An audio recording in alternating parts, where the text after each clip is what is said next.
Lanjut Podcast. Kali ini Teteh mengundang rekan Teteh dari Sispala Buana Citra untuk mengisi podcast kali ini. Pertama-tama perkenalkan nama Teteh Amelia Putri Pratama, nama rimba Teteh Belo. Silakan Teteh boleh perkenalkan diri. Perkenalkan, nama Teteh Syifa Nuranggraini, nama rimba Teteh Cindil. Di sini kayaknya langsung aja deh ya Teh. Di sini Teteh mau ngejelasin sharing tentang materi apa nih? Teteh di sini mau ngejelasin tentang materi climbing. Sebelum langsung ke intinya, climbing itu apa sih Teh? Jadi climbing itu adalah kegiatan panjat memanjat. Jadi panjat memanjat kan. Nah, climbing tuh biasanya kan kalau yang saya lihat biasanya di tebing gitu. Climbing tuh cuman di tebing doang apa gimana sih? Jadi climbing itu terbagi menjadi dua jenis. Yang pertama adalah rock climbing dan ice climbing. Jadi rock climbing adalah kegiatan panjat memanjat di tebing yang keras dan terjal. Kalau ice climbing itulah kegiatan panjat memanjat di tebing es. Tuh ya Teh. Kan kalau misalkan mau manjat tuh, Teteh tuh suka manjat langsung sendiri atau bakalan ada yang ngebantu dari belakang? Ada dong yang menjaga kita saat melakukan kegiatan climbing, itu disebutnya belayer. Nah, kalau berdua gitu pasti ada komunikasinya dong Teh? Ada. Kalau komunikasinya gimana tuh Teh? Untuk komunikasi saat melakukan kegiatan climbing itu namanya climbing calls. Jadi contohnya saat kita melakukan kegiatan top rope, ada juga komunikasinya. Yang pertama, kita yang memanjat itu disebutnya perintis. Jadi ketika perintis hendak memanjat, ada komunikasinya. Yang pertama, perintis berbicara on belay, itu menanyakan persiapan si belayer. Terus belayer menjawab belay on, artinya dia sudah siap menjaga si perintis. Selanjutnya saat si perintis sudah memegang poin, perintis bilang climbing, terus si belayer itu menjawab climb on, kayak gitu. Jadi climbing calls tuh kayak gitu ya Teh? Ya. Nah, kalau climbing tuh pasti ada alat-alatnya nih Teh ya. Kalau boleh tahu alat-alatnya tuh apa aja sih Teh? Ada banyak tentunya. Yang pertama itu ada kermentel, terus ada karabiner, ada webbing, ada figure eight, ada pulley, ada helmet, ada sepatu panjat, ada hammer, ada chalk bag yang isinya magnesium, terus ada juga askender, terus tali prusik, habis itu kurang lebih segitu. Nah, Teteh kan tadi nyebutin sepatu tuh ya. Kalau sepatu tuh emang beda ya Teh sama yang suka kita pakai sehari-hari? Beda dong, jadi dia punya fungsi tersendiri. Jadi sepatu panjat ini berbeda karena bagian bawahnya itu pakai karet untuk memudahkan si pemanjat ketika memijak tumpuan. Kalau misalkan magnesium tuh fungsinya buat apa sih Teh?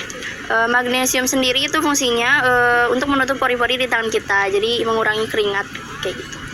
Jadi itu tuh kurang lebih alat-alatnya buat climbing.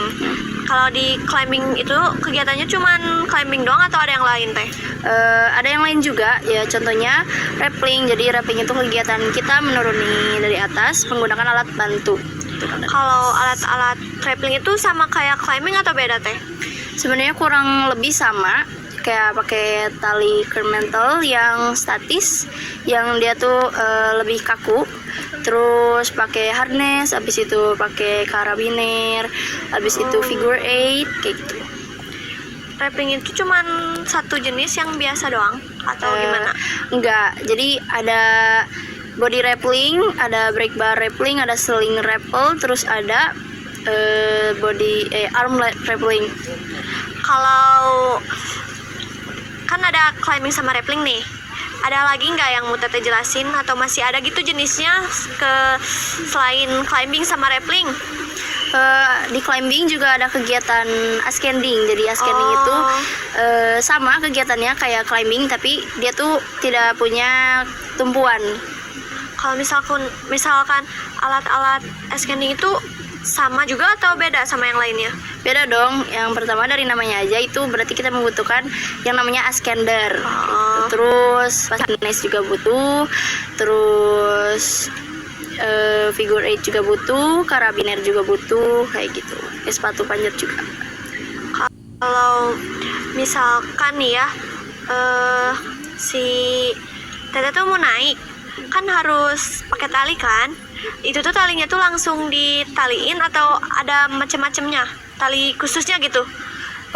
Jadi tali itu kan yang pertama tuh curve mental. Jadi curve mental juga ada dua jenis. Yang pertama ada tali statis, yang kedua ada dinamis. Jadi statis itu adalah tali yang kurang memiliki daya lentur, cenderung kaku. Terus kalau yang dinamis itu lebih lentur, yang biasanya dipakai buat climbing. Kalau yang statis ini biasanya dipakai buat ascending, descending, sama flying fox. Kalau misalkan nali nih teh buat kegiatan memanjat gitu, itu nalinya langsung atau ada caranya gitu? Tentu ada caranya, namanya simpul. Adalah tali menali yang dibuka kembali. Jadi simpul ini ada 9. Jadi yang pertama ada simpul pangkal, simpul jangkar, simpul penjerat, simpul jerat geser, simpul 8 ujung tali, simpul 8 tengah tali, simpul kupu-kupu, simpul pita, terus simpul nelayan ganda. Jadi cuman segitu teh simpul-simpulnya. Ya. Nah, kan kita udah ngobrol agak lama nih teh. Barangkali ada yang mau teteh jelasin lagi gitu yang saya belum tanya, apa tuh? Ada lagi nggak? Jadi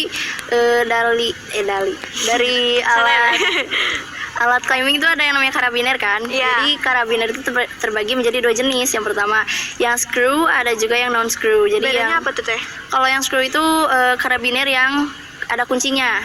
Terus ada juga yang non screw, jadi itu nggak ada kuncinya. Ada lagi nggak teh yang mau dijelasin? Takutnya ada yang lupa gitu. Soalnya maaf nih ya, aku tuh kurang menahu kalau soal materi climbing itu. Ada lagi satu kegiatan di climbing, yaitu namanya ancor. Ancor tuh apa teh? Jadi ancor itu adalah kegiatan yang dilakukan kalau misal kita mau menyeberangi antara dua gunung. Terus kayak itu juga adalah salah satu cara untuk membuat flying fox. Oh, alatnya juga sama kayak yang lainnya atau gimana? Jadi untuk alat-alat di ancor kurang lebih pakai webbing, terus karabiner autolock, terus karabiner D bentuk D, terus tali statis, terus askender juga. Ya kurang lebih itu. Kalau selain ancor, apalagi tuh teh? Ada lagi gak?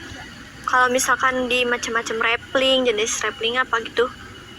Oh iya, kalau untuk rappelling tadi ada 4 jenis ya. Yang pertama itu ada body rappelling. Jadi body rappelling itu adalah kegiatan rappelling yang talinya dikaitkan ke tubuh kayak gitu. Terus ada brake bar.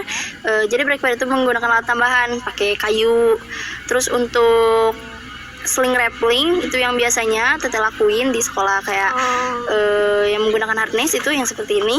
Oke. Terus yang keempat ada arm rappelling. Jadi arm rappelling itu talinya dililitkan ke tangan. Udah segitu teh materi dari Iya. climbing? Kurang Kurang lebih lebih segitu. segitu ya. Ya udah guys, makasih untuk podcast kali ini. Jangan lupa like sama komen.